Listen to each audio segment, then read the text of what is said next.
As Prime Minister, as I said, I would direct the RCMP to enforce the law to ensure that our railway system can operate. I mean, we have a situation.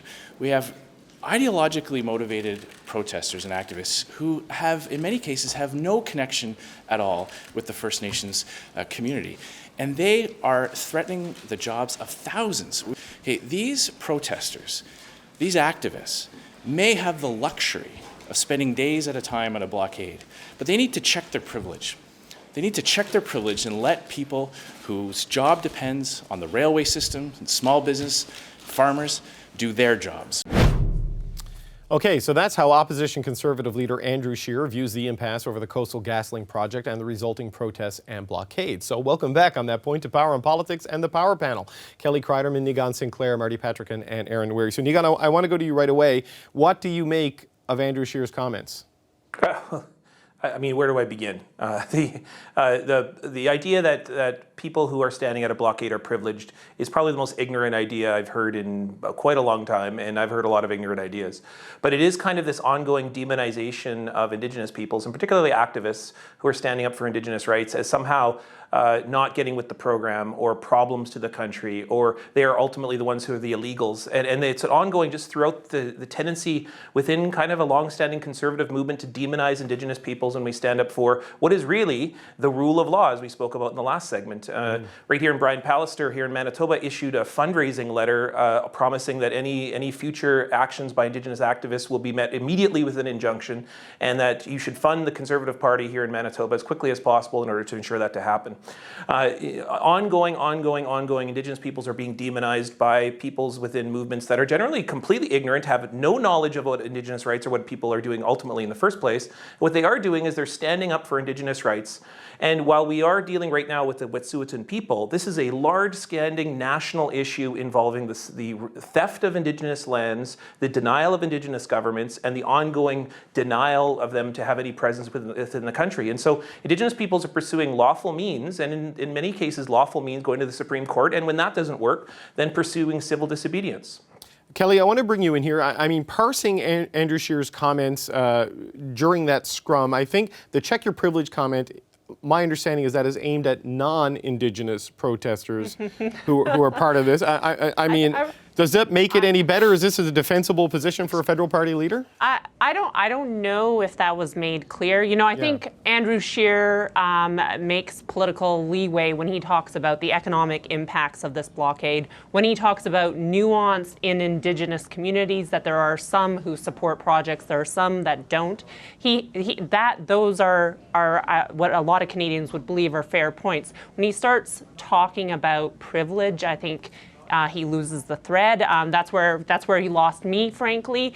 And the other talk about asking the federal government to get police to move in right away on any other issue, I doubt the Conservatives would like the Liberals to ask the police to take a specific action. So I think the problem is Andrew Scheer is stepping up rhetoric a little preemptively. I think there are a lot of people, there will be a lot of Canadians worried about the economic impacts. There will be people who aren't able to get to things, and the effects over a number of days will start to be felt more. I think the situation in BC is more complicated. Not every protester understands that. I've heard protesters talk about blocking oil. Of course, we're talking about a natural gas pipeline in BC. So I think it's complicated, and I don't think boiling it down to Andrew Scheer talking about privilege really helps the situation. Yeah. Marty, he didn't kind of just broadside anybody who's involved with this protest. He also said that the Prime Minister should direct the Public Safety Minister to direct the RCMP to settle this. Look, when you attach that sort of request, first of all, my favorite part about what he said was, as Prime Minister. It's like, man, that ship sailed. I can't imagine why you didn't get elected. But that attached to the idea that attaching it to those red meat words, check your privilege, doesn't do anything for anyone. You are delegitimizing the Indigenous protesters by suggesting that they're nothing but that they're actually not on those picket lines. It's the people that are out there are MEC shoppers and communists or whatever. That's a problem.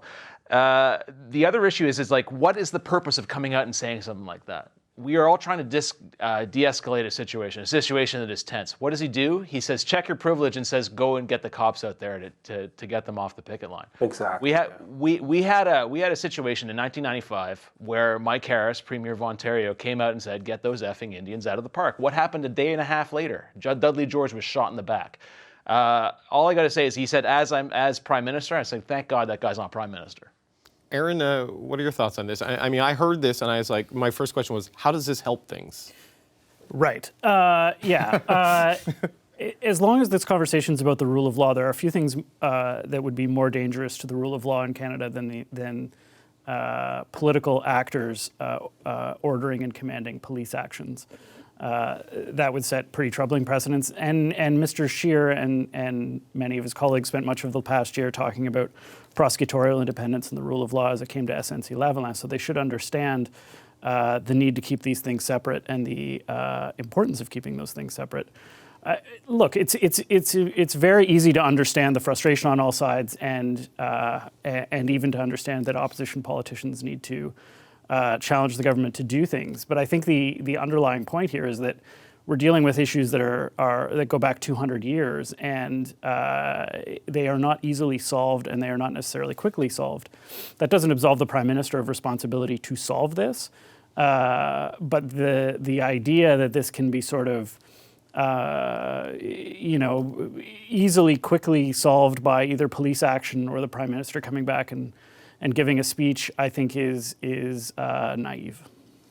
So, Nigan, we've seen this call for the police to enforce the rule of law from Andrew Scheer today, but we've also seen a statement from the Ontario Provincial Police essentially saying, do not confuse the exercising of discretion as a lack of action. It's almost like the police are calling for everyone to calm down and let's be moderate here. Well, I think it's extremely interesting because what I've often said is that the front lines of 150 years of power and domination and oppression is left at the feet of police, paramedics, social workers, and are they really equipped to deal with that situation? That's why, training in the TRC, they directly talked about healthcare workers, social workers, paramedics, police officers, that training of individuals is crucial. And the particular importance of dealing with police is police are often put in these very combative situations which predate them. And the fact is that if they're not trained adequately, but the problem is if you train them adequately, then they'll realize that the laws of Canada are built on very racist premises, and they're based on the premises that Indigenous governments don't matter, Indigenous voices don't matter, Indigenous laws don't matter.